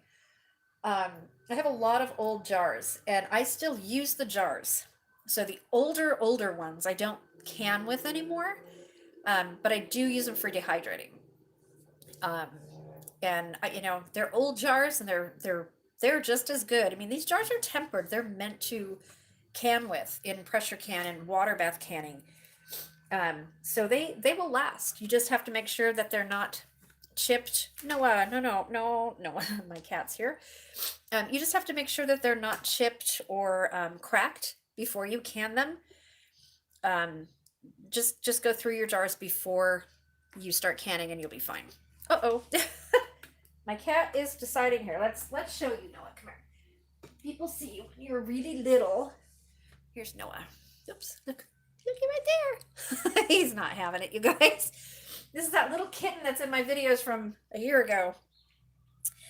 So he's going to start biting me here. He wants Mama's attention. Yes, I know. Okay, you guys, so I'm going to get going. It's 2:00. Thank you so much for joining me for this live. And I hope you try to make blueberry jam. I hope this session has inspired you a little bit to try canning. This is Noah, you guys. He's moving this. And if you have any suggestions, if you want to learn something that I can teach you, that I can do, a video on, or maybe do a live, please let me know. Just email me. Usually my email is always working. This is the first time that I've had Gmail that the app is not working. But I can, oh my God, my cat. I can get all the emails online. I just have to go on my computer. So I think my cat wants attention, you guys. So thank you again for watching. Um, and again, if you have a gift coming, if you won something in the last giveaway, the 6,000, or the 5,000 giveaway, subscriber giveaway, please send me an email and let me know what it was that you won. And I promise that I'll put extra things in your packet. Okay. I will make it worth the wait. I promise. And I will see you soon. If you want one of the debubblers, just let me know. I have a canning video on that. $2 out of the debubblers. Each debubbler is going to Heather, the needy homesteader. My Herbalife and my Avon video, or I think I have a video on Herbalife with my link. And there's the other video, more support for Heather, that has my Avon and my Herbalife link. So, yeah, you know, if you guys want to learn anything, just let me know. If you want to order Avon, I'm always available. Oh, thank you, Cecilia. See you guys, moderators. Oh my gosh, you have to get the best people though. The best, the best, the best. Not that you guys aren't all great, you are. But it takes a special person to do moderating, and a very patient person, especially when we have a lot of people come in like trolls that aren't supposed to be here, that we have not today, and I'm really, really thankful. So yes, 25% of all the sales are donated to Heather. I'm going to be making the first donation from the one video, the very first video that I did, where all of the earnings are going to her. I think it was at $28. So I've done a couple personal donations so far that were anonymous. Oh, for whatever reason, it made it anonymous. I'm not sure. But I'll make sure that I get on the right account this time, and you'll know that it's being donated from my channel to her GoFundMe to directly to Heather. And I just want to help her whatever way I can.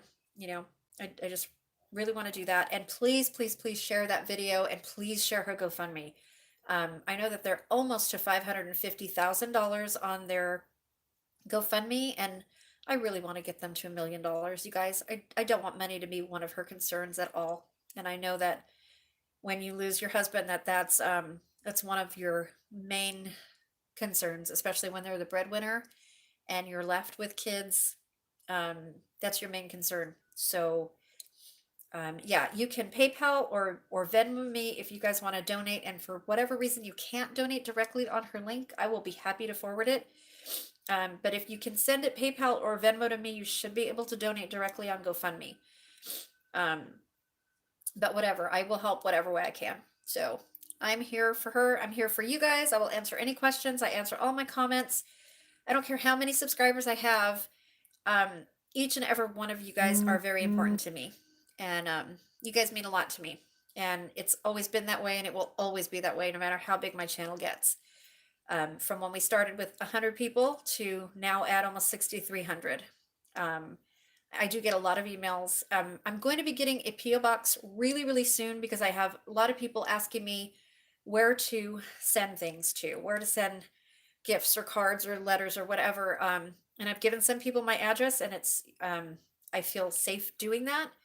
But now that we're getting even bigger, I'm going to be getting a P.O. box just to make sure, because you never know who's out there, so that'll be coming soon.